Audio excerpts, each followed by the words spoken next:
68 নং দক্ষিণ পূব পাকা গাঁও পঞ্চায়তৰ সভানেত্ৰী হিচাপে নিৰ্বাচিত হয় নিশা দাস। উপ সভাপতি হিচাপে নিৰ্বাচিত হয় ভাসান মণ্ডল। সৰুক্ষেত্ৰী খণ্ড ইউনিয়নৰ অন্তৰ্গত 68 নং দক্ষিণ পূব পাকা গাঁও পঞ্চায়তৰ সভাপতি পদৰ নিৰ্বাচন ইতিমধ্যে সমাপ্ত হয়। এই নিৰ্বাচনত সভানেত্ৰী পদত জয়লাভ কৰে নিশা দাসে আৰু উপ সভাপতি হিচাপে নিৰ্বাচিত হয় ভাসান মণ্ডলে। সুস্থ সবল আৰু দুৰ্নীতিমুক্ত এখন পঞ্চায়ত গঠন হয়। কোন পঞ্চায়তৰ প্ৰেচিডেণ্ট? 68 নং দক্ষিণ পাকা গাঁও পঞ্চায়তৰ 8 নম্বৰ ৱাৰ্ডৰ সভানেত্ৰী হিচাপে নিৰ্বাচিত হৈছোঁ। কেনে ধৰণৰ কাম কৰিব এইবাৰ? ৰাইজৰ কাম কৰিব আৰু এইটো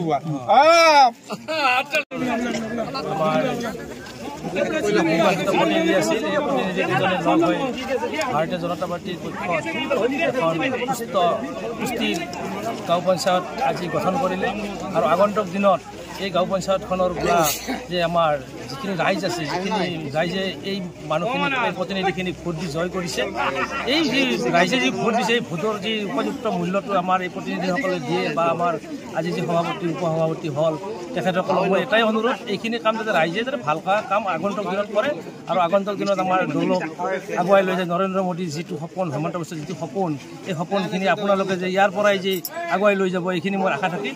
এইখিনি কৈয়ে মই আমাৰ ধন্যবাদ দিছোঁ। দাদাও আছে, ধন্যবাদ দিছোঁ। আমাৰ জিলা পৰিষদ দাদা ধন্যবাদ দিছোঁ। এখেতসকলৰ প্ৰচেষ্টাত আজি গোটেই আজি আমাৰ জয়ময় অৱস্থা হৈছে। সুস্থিৰ পঞ্চায়ত এখন গঠন হৈছে। 8 নম্বৰ দক্ষিণ পূব পাকাত আজি গাঁও পঞ্চায়ত গঠন হ'ল। সৰুক্ষেত্ৰী খণ্ড উন্নয়ন বিষয়ৰ কাৰ্যালয়ত সম্পূৰ্ণ বিধি অনুসৰণ কৰি আৰু এই পঞ্চায়ত গঠনে সমাগত দিনত দক্ষিণ পূব পাকাত একতাৰ সৃষ্টি হ'ব, উন্নয়নৰ সৃষ্টি হ'ব, মিত্ৰতাৰ সৃষ্টি হ'ব।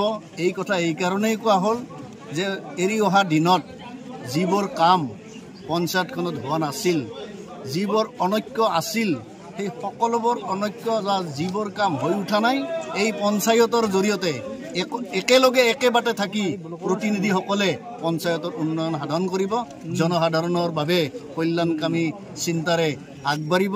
আৰু ইয়াত ৰাজনৈতিকভাৱে কথাখিনি ক'বলৈ গ'লে একেলগে একেবাটে অসম গণ পৰিষদ বিজেপিৰ নেতৃত্বত অসম গণ পৰিষদৰ সমৰ্থনত আমি একেলগে একেবাটে অনাগত দিনত আছোঁ, এতিয়াও আছোঁ, ভৱিষ্যতে থাকিম। এই চিন্তাৰে ইয়াত আমি সমবেত হৈছোঁ আৰু আজি পঞ্চায়ত তেনেভাৱেই গঠন হ'ল।